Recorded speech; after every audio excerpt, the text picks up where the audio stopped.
Halo semuanya, balik lagi dengan saya.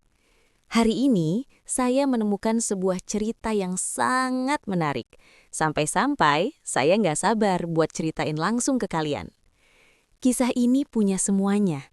Ada sedihnya, ada bahagianya, dan yang pasti, ada pelajaran berharga di dalamnya. Jadi, siapkan cemilan kalian, dan mari kita mulai pembahasannya. Sebelum kita masuk ke ceritanya, aku ajak kalian absen dulu dong. Yuk dukung channel ini dengan cara tekan tombol like dan subscribe sekarang juga. Terus ramaikan kolom komentar di bawah ya. Tulis nama, asal kota, dan ketik hadir. Aku pengen tahu nih, sahabat paling jauh dari kota mana aja? Malam itu, hening rumah sakit terasa begitu mencekam. Anak sulungku, Arka, terbaring pucat di ruang IGD setelah mengalami kecelakaan motor yang cukup parah saat pulang dari les tambahan. Dokter mengatakan ia kehilangan banyak darah akibat luka robek di kakinya dan membutuhkan transfusi segera karena stok di bank darah rumah sakit sedang menipis. "Golongan darah Arka apa, Dok? Ambil darah saya saja, saya ayahnya," kataku panik sambil menyingsingkan lengan ke mejaku. Aku sudah siap memberikan seluruh darahku untuk putra kebanggaanku yang baru menginjak usia 15 tahun itu. Dokter melihat catatan medis di tangannya, lalu menatapku dengan kening berkerut. Ia melihat ke arahku, lalu kembali ke catatan itu. "Golongan darah Arka adalah B, Pak Aris. Resus negatif, cukup langka." Aku tertegun. Langkahku yang hendak menuju ruang pengambilan darah terhenti. "B, tapi saya bergolongan darah O. Istri saya, Maya, juga bergolongan darah A. Saya ingat betul karena dulu kami pernah donor bersama saat awal menikah." Dokter muda itu terdiam sejenak. Ia melepaskan kacamatanya dan menatapku dengan tatapan yang sulit diartikan. Campuran antara profesionalisme medis dan rasa iba yang disembunyikan. Keheningan di antara kami mendadak terasa lebih berat daripada suara mesin pemantau jantung di dalam ruangan. "Mohon maaf, Pak Aris, saya harus menyampaikan ini secara objektif." Suara dokter itu merendah. "Secara hukum genetika medis dasar, orang tua dengan golongan darah O dan A tidak mungkin menghasilkan anak dengan golongan darah B. Hanya ada kemungkinan A atau O." Duniaku serasa berhenti berputar. Kalimat dokter itu bergema di kepalaku seperti dentuman palu godam. Selama 15 tahun ini, aku mengenal Arka sebagai Aris kecil. Dia adalah alasan aku bekerja lembur siang malam, alasan aku membangun rumah ini, dan pusat dari seluruh kasih sayangku. "Mungkin ada kesalahan laboratorium, Dok." Suaraku bergetar, mencoba mencari pegangan pada logika yang runtuh. "Anak saya lahir di rumah sakit besar, tidak mungkin tertukar. Apa mungkin mutasi?" "Kami sudah melakukan cek ulang 2 kali karena resusnya yang langka, Pak. Hasilnya tetap sama," jawab dokter itu pelan. "Mungkin Bapak bisa berdiskusi dengan Ibu." Tepat saat itu, Maya datang berlari menyusuri koridor rumah sakit dengan wajah sembab. Ia langsung memelukku sambil menangis histeris, menanyakan keadaan Arka. Namun, saat aku menatap matanya, aku tidak melihat kesedihan murni seorang ibu. Aku melihat sesuatu yang lain. Kilat kepanikan yang muncul saat seseorang menyadari bahwa benteng kebohongannya selama belasan tahun mulai retak. "Maya," panggilku pelan. Suaraku sedingin es. "Dokter bilang golongan darah Arka B." Pelukan Maya seketika melemah. Ia tidak bertanya, "Kok bisa?" atau "Masa sih?" Ia justru melepaskan tangannya dari bahuku dan melangkah mundur 1 langkah. Wajahnya yang tadi merah karena menangis, mendadak menjadi sepucat kertas rumah sakit di tanganku. "Jangan bohong, Maya. Dokter sudah cek 2 kali." Suaraku meninggi, memicu perhatian beberapa perawat yang lewat. "Bagaimana mungkin anakku punya golongan darah yang tidak dimiliki orang tuanya? Dia anak siapa, Maya?" Di lorong rumah sakit yang dingin dan berbau karbol itu, sebuah rahasia gelap yang tersimpan rapat selama 15 tahun mulai menyeruak ke permukaan. Arka, anak yang kupuja, anak yang memiliki namaku di akta kelahirannya, ternyata menyimpan kode genetik pria lain di pembuluh darahnya. Aku menatap tanganku yang gemetar. Selama ini aku mengira aku sedang membesarkan penerus garis keturunanku. Ternyata, aku mungkin hanya sedang menjaga anak simpanan yang dititipkan di rahim istriku oleh pria yang bahkan tidak berani menampakkan wajahnya. Arka akhirnya melewati masa kritisnya. Namun, setiap detik yang kuhabiskan di samping tempat tidurnya kini terasa berbeda. Aku duduk di kursi plastik yang keras, menatap wajah putraku yang tengah tertidur karena pengaruh obat bius. Untuk pertama kalinya dalam 15 tahun, aku tidak melihat pantulan diriku pada wajah itu. Aku mulai memperhatikan setiap detail. Bentuk rahangnya yang tegas dan persegi, rahangku cenderung oval. Hidungnya yang mancung dengan pangkal yang lebar, hidungku dan keluarga besarku semuanya kecil dan lurus. Bahkan bentuk daun telinganya pun tidak menunjukkan kemiripan denganku maupun Maya. Selama ini, aku dibutakan oleh cinta. Orang-orang sering berkata, Arka kok tidak mirip ayahnya ya? Dan aku selalu menjawab dengan tawa. Dia mirip kakeknya dari pihak ibu, tanpa pernah benar-benar memverifikasi apakah kakeknya memang punya fitur seperti itu. Aris, pulanglah sebentar. Mandi dan ganti baju. Biar aku yang jaga Arka. Suara Maya memecah keheningan. Ia berdiri di ambang pintu, tampak gelisah. Aku tidak lelah, Maya. Aku justru sedang merasa sangat terjaga. Jawabku tanpa menoleh. Kamu ingat Pak Baskoro, mantan bosmu di perusahaan properti 10 tahun yang lalu. Aku merasakan suasana di ruangan itu mendadak membeku. Maya terdiam cukup lama. Kenapa? Kenapa tiba-tiba bahas dia? Aku hanya baru sadar. Arka punya garis rahang yang sangat identik dengan pria itu. Bahkan cara alisnya tumbuh pun sama. Kataku sambil menatap Maya dengan tajam. Maya mencoba tertawa, namun suaranya terdengar seperti cekikan. Itu konyol, Aris. Kamu cuma stres karena kecelakaan ini. Jangan mulai mengada-ada. Namun kecurigaanku sudah menjadi bola salju yang menggelinding. Sore itu saat Maya pergi ke kantin, aku membuka ponselku. Aku mencari nama Baskoro Adiwangsa di mesin pencari. Pria itu adalah pengusaha sukses, jauh lebih kaya dan berkuasa dariku. Aku menemukan sebuah foto profil bisnisnya di sebuah artikel majalah lama. Tanganku bergetar hebat saat menyandingkan layar ponsel itu tepat di samping wajah Arka yang sedang tidur. Kemiripannya bukan sekadar kebetulan. Mereka seperti pinang dibelah dua. Garis rambut, bentuk mata, bahkan tahi lalat kecil di dekat telinga kiri. Semuanya ada. Kilas balik masa lalu mulai menghantamku. Aku ingat betapa seringnya Maya harus lembur di awal pernikahan kami. Aku ingat betapa mudahnya ia mendapatkan promosi jabatan saat itu. Dan aku ingat betapa bahagianya aku ketika ia mengumumkan kehamilannya tepat setelah kami merayakan ulang tahun pernikahan pertama. Arka lahir prematur 7 bulan, Aris. Jadi dia kecil sekali. Itu alasan Maya dulu. Bodoh. Aku begitu bodoh. Prematur 7 bulan, tapi berat badannya hampir 3 kilogram dan organ parunya sangat kuat.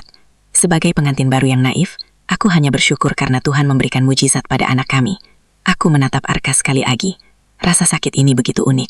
Aku mencintai anak ini, tapi aku membenci fakta bahwa dia mungkin adalah monumen hidup dari perselingkuhan istriku. Ayah? Arka melenguh pelan. Matanya mulai terbuka sedikit. Iya, Nak. Ayah di sini. Jawabku refleks. Kata ayah itu terasa pahit di lidahku, seperti obat yang tertelan paksa. Arka senyum lemah, lalu menggenggam jariku. Di saat itulah hatiku hancur berkeping-keping. Siapapun ayah biologisnya, anak ini mengira darahku mengalir di nadinya, dan wanita yang sedang berjalan kembali menuju kamar ini telah menipu kami berdua selama 1,5 dekade. Aku pulang ke rumah bukan untuk mandi atau beristirahat. Aku pulang karena merasa seperti orang asing di rumahku sendiri.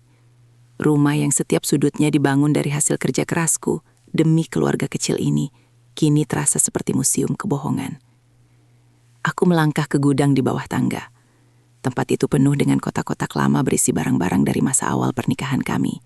Tanganku bergerak liar, membongkar tumpukan kardus hingga aku menemukan sebuah kotak plastik transparan milik Maya yang terselip di balik tumpukan buku kuliah lamanya.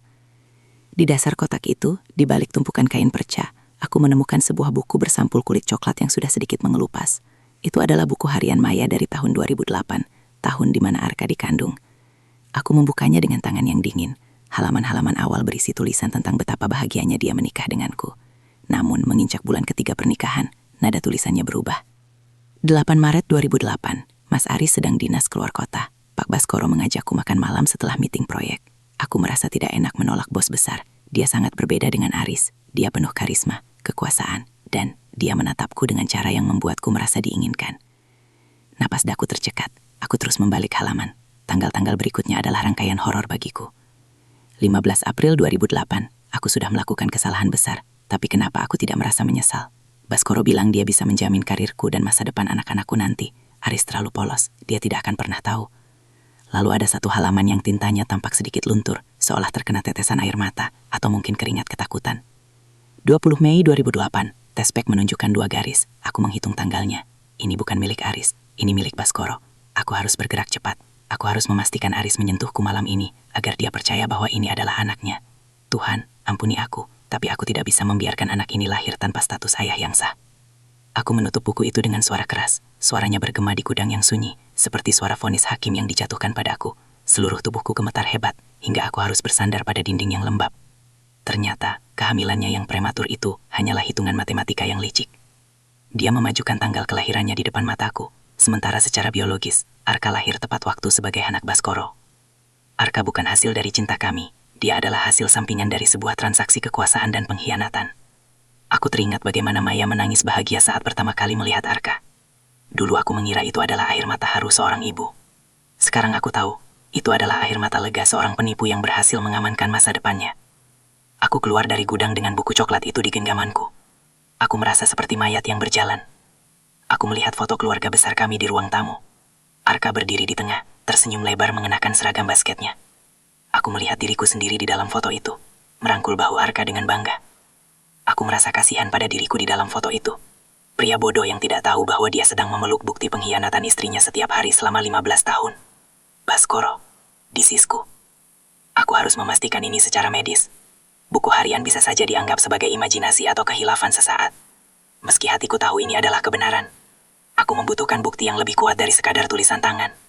Aku membutuhkan bukti yang terkunci di dalam helai ambut Arka. Aku kembali ke rumah sakit dengan langkah yang terasa berat, seolah kaki ini terbuat dari timah. Buku harian coklat itu kusembunyikan rapat-rapat di dalam tas kerjaku. Di lorong rumah sakit, aku berpapasan dengan Maya yang baru saja keluar dari kantin membawa segelas kopi. "Aris, kamu sudah kembali? Kok cepat sekali? Sudah mandi?" Tanyanya dengan nada cemas yang dibuat-buat. "Sudah. Aku hanya ingin segera melihat Arka," jawabku datar. Aku bahkan tidak sanggup menatap matanya tanpa membayangkan kalimat-kalimat yang ia tulis di buku harian itu. Aris terlalu polos. Dia tidak akan pernah tahu. "Kamu istirahat saja di kursi panjang itu, biar aku yang di dalam." Maya mencoba menghalangi. Namun aku mengabaikannya dan masuk ke kamar perawatan. Arka sedang tidur lelap. Wajahnya tenang, napasnya teratur. Kontras dengan badai yang berkecamuk di dadaku. Aku mendekatinya, memandangi wajah yang selama 15 tahun ini kupanggil putraku. Ada rasa perih yang luar biasa saat menyadari bahwa setiap sel dalam tubuhnya mungkin sama sekali tidak mengenali darahku. Aku mengeluarkan sebuah plastik klip kecil dan sebuah pinset steril yang sengaja ku beli di apotek bawah tadi. Jariku bergetar hebat saat aku menjangkau kepala Arka.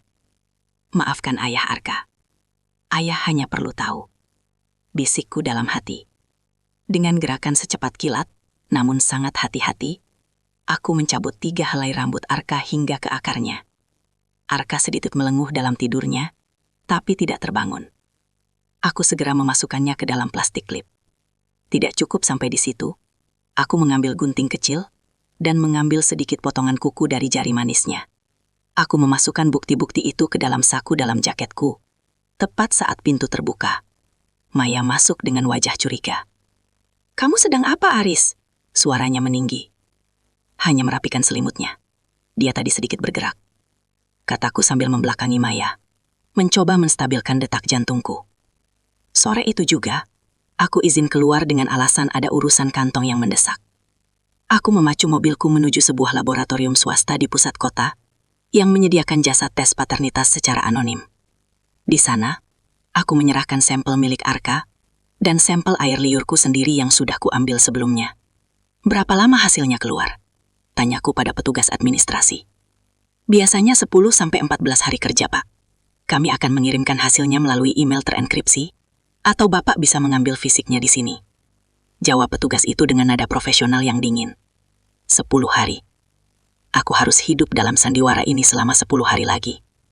Aku harus tetap memeluk Maya, harus tetap menjawab panggilan ayah dari Arka, dan harus tetap berpura-pura bahwa duniaku baik-baik saja. Sementara aku sedang menunggu hasil eksekusi mati bagi pernikahanku. Saat aku berjalan keluar dari laboratorium, ponselku bergetar. Sebuah panggilan dari nomor tidak dikenal. "Halo? Halo Aris? Ini Baskoro. Aku dengar Arka kecelakaan. Aku ingin mampir menjenguk. Bagaimanapun, aku merasa punya ikatan dengan anak itu." Darahku mendidih. Pria itu, yang selama ini diam di balik layar kesuksesannya, tiba-tiba muncul di saat rahasia ini mulai terkuak. Apakah Maya yang menghubunginya? Ataukah selama ini dia memang selalu mengawasi dari jauh? "Jangan berani-berani menampakkan wajahmu di depan anakku," geramku sebelum menutup telepon dengan kasar. Suasana kamar VIP rumah sakit terasa sangat dingin. Bukan karena hembusan AC, melainkan karena kehadiran pria yang berdiri di depan pintu. Baskoro Adiwangsa. Dia berdiri di sana dengan setelan jas mahal yang tampak sangat kontras dengan kemeja lusuhku yang belum berganti sejak kemarin. Maya yang sedang mengupas apel langsung menjatuhkan pisaunya. Bunyi denting logam di lantai terdengar seperti lonceng peringatan. "Baskoro, kenapa Anda di sini?" Suara Maya bergetar hebat. Ia bangkit berdiri, tangannya mencari pegangan pada tepi tempat tidur Arka. "Aku hanya ingin melihat keadaannya, Maya.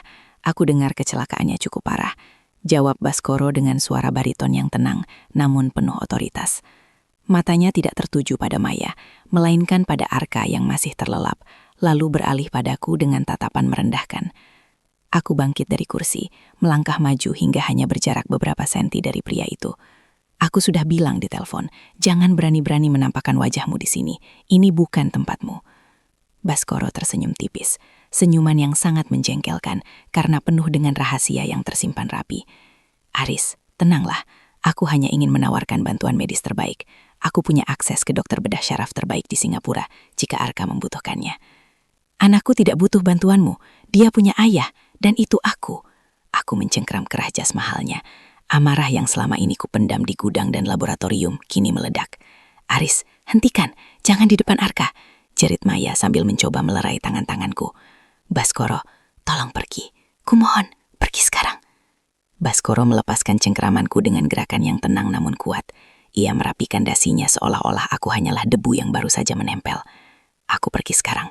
Tapi Aris, kau harus tahu satu hal. Golongan darah B resus negatif itu sangat spesifik. Itu genetik keluargaku. Kau tidak bisa menghapus kenyataan hanya dengan kemarahan." Kalimat itu menghantamku lebih keras daripada pukulan fisik manapun. Dia tahu sejak awal.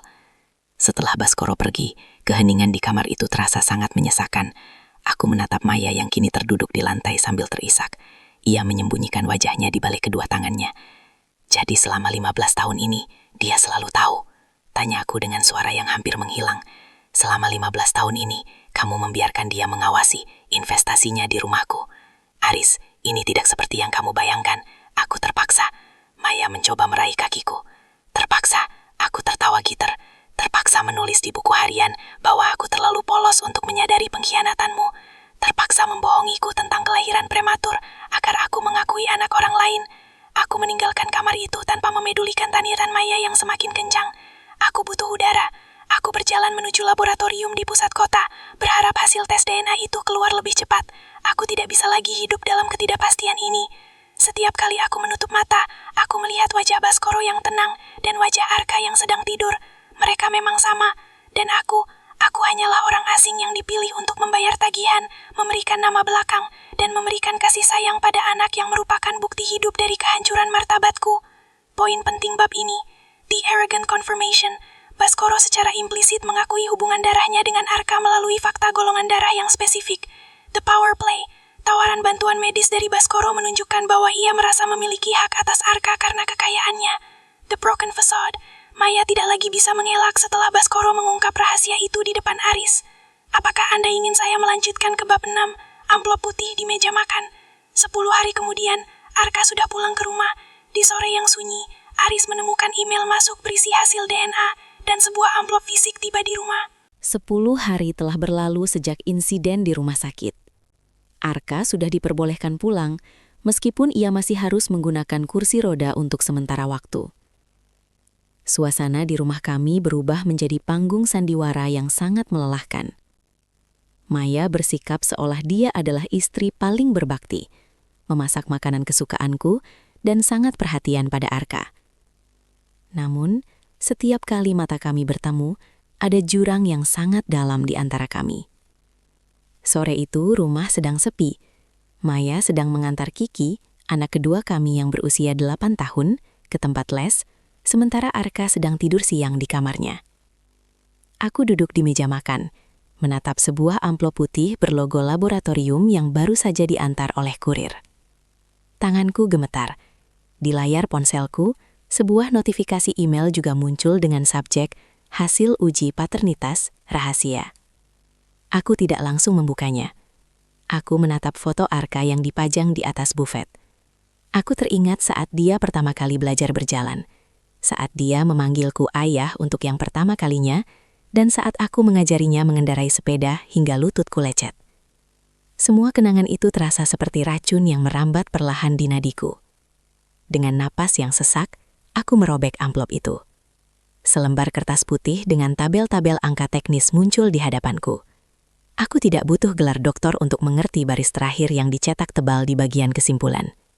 Probabilitas paternitas 0,00%.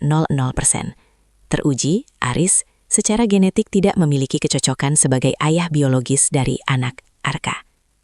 Dunia seolah runtuh menimpaku.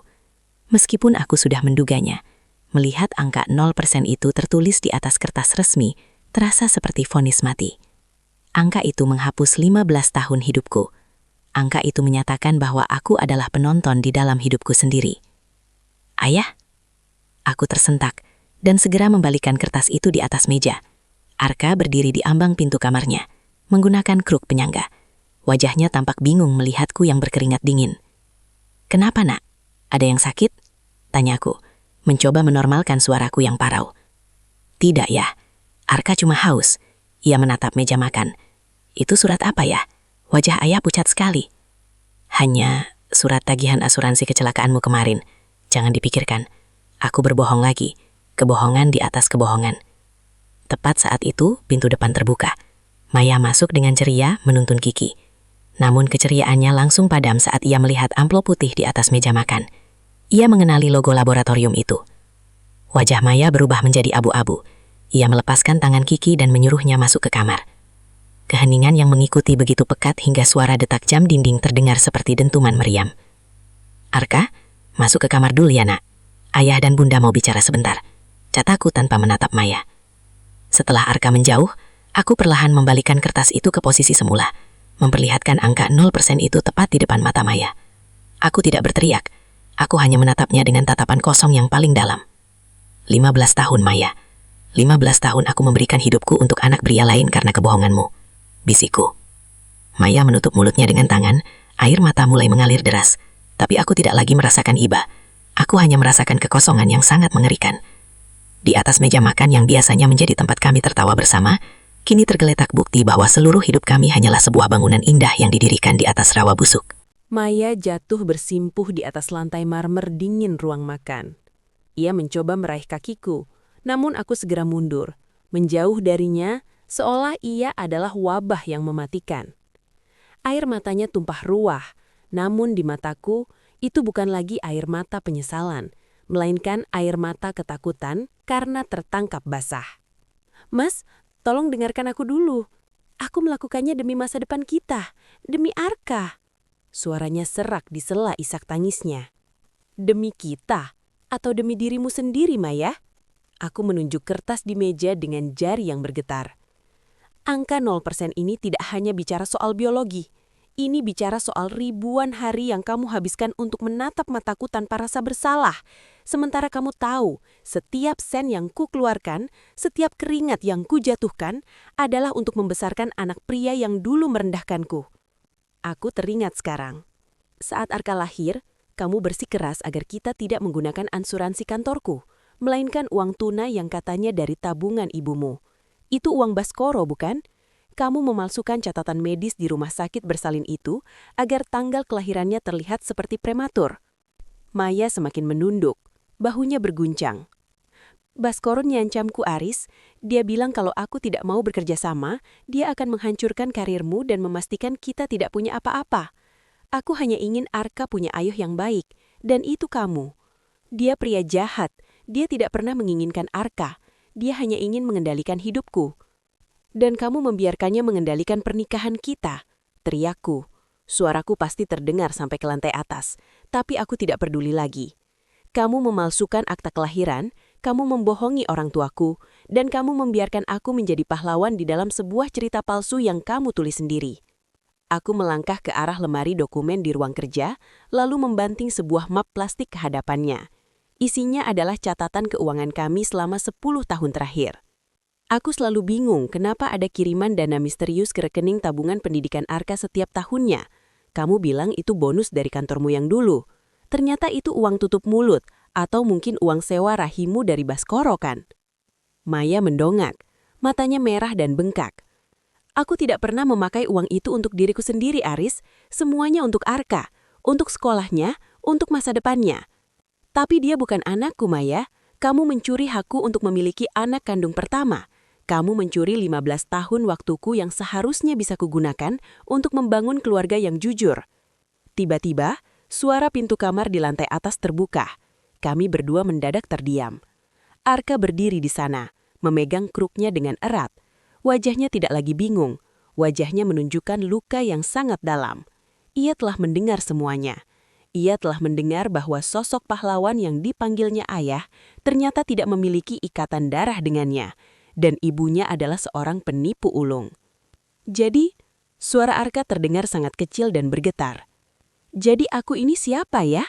Aku ini anak siapa? Dunia seolah berhenti berputar. Maya menjerit memanggil nama Arka. Tapi Arka hanya menatapku. Menatap pria yang selama ini menjadi dunianya, yang kini memegang kertas bertuliskan 0,00%. Hujan deras mengguyur bumi seolah ingin mencuci bersih segala kotoran di rumah ini. Namun air sebanyak apapun tak akan mampu menghapus angka 0% yang kini terpahat di otakku.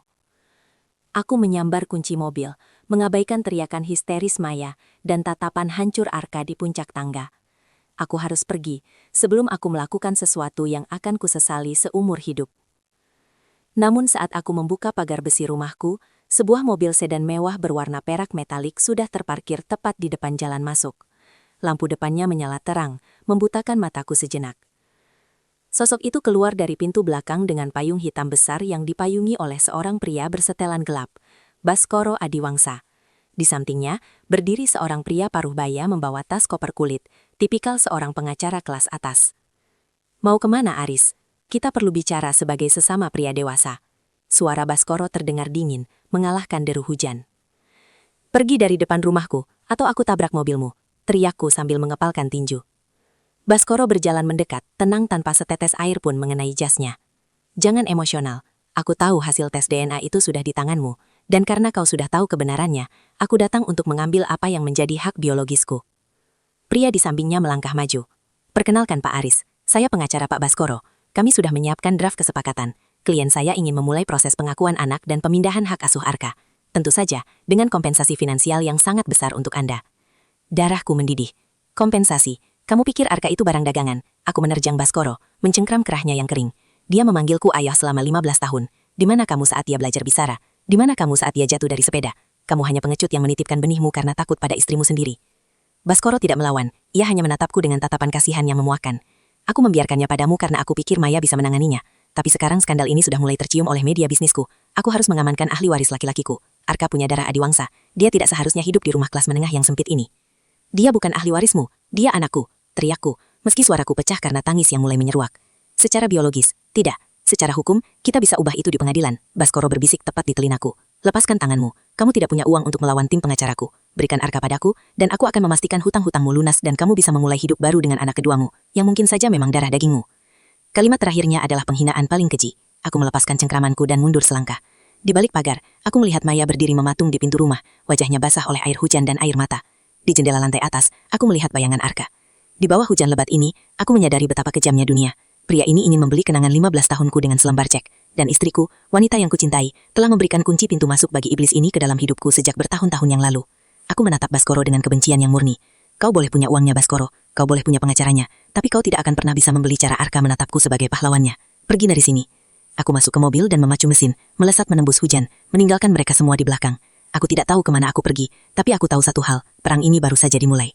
Aku menepikan mobil di pinggir sebuah waduk yang gelap. Hujan sudah berubah menjadi gerimis tipis. Namun kaca depanku masih buram oleh embun dan air mata yang tak terbendung lagi. Di dalam kesunyian kabin mobil, aku merasa seperti berada di dalam peti mati. 15 tahun. 5.475 hari aku bangun di pagi hari, melihat wajah Arka, dan merasa menjadi pria paling beruntung karena memiliki putra sehebat dia. Kini, setiap kenangan itu terasa seperti pisau yang diputar di dalam luka yang menganga. Aku mengambil ponselku yang sedari tadi bergetar di atas dashboard. Ada belasan panggilan tak terjawab dari Maya, dan satu pesan singkat dari nomor Arka. Aku membukanya dengan jari yang gemetar. Ya, kalau ayah tidak mau pulang karena ada Arka di sana, Arka bisa pergi. Arka tidak tahu kalau Arka bukan anak ayah. Tapi Arka tahu siapa yang selalu ada pas Arka takut gelap. Kalau darah Arka salah, Arka minta maaf ya. Jangan benci Arka. Kalimat itu meruntuhkan sisa-sisa amarahku. Jangan benci Arka. Bagaimana mungkin aku bisa membenci anak yang diajari cara memakai sepatu oleh tanganku sendiri? Bagaimana mungkin aku menyalahkan anak yang tidak pernah meminta untuk dilahirkan dari sebuah pengkhianatan? Aku teringat perkataan Baskoro tadi. Dia menyebut Arka sebagai investasi dan ahli waris. Dia melihat Arka sebagai aset, sebuah trofi untuk ego bisnisnya. Dia tidak tahu bahwa Arka sangat takut pada suara petir. Dia tidak tahu bahwa Arka alergi udang. Dia hanya tahu golongan darah dan garis rahang. Dilemaku kini bukan lagi tentang ego laki-laki yang dikhianati, melainkan tentang arti sebuah peran. Jika aku melepaskan Arka, aku akan menyerahkannya pada monster dingin seperti Baskoro. Jika aku mempertahankannya, aku harus hidup selamanya menatap wajah pria yang menghancurkan pernikahanku setiap kali Arka berbicara. Aku melihat foto profil WhatsApp Arka. Dia sedang memakai seragam basket yang kubelikan dengan uang lemburku tahun lalu. Dia bangga sekali waktu itu. Dia memelukku dan bilang, "Ayah adalah pelatih terbaik di dunia." Tiba-tiba, aku menyadari sesuatu yang sangat mendasar. Baskoro mungkin menyumbangkan DNA-nya, tapi aku yang menyumbangkan hidupku. Baskoro mungkin memberikan resus negatif, tapi aku yang memberikan karakter, tawa, dan rasa aman. Aku tidak bisa membiarkan pengkhianatan Maya menghapus kenyataan bahwa aku adalah satu-satunya ayah yang Arka punya.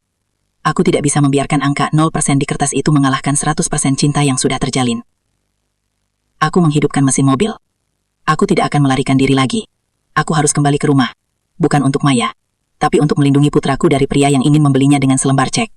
Aku akan menghadapi Baskoro. Aku akan menghadapi Maya. Dan aku akan menghadapi dunia.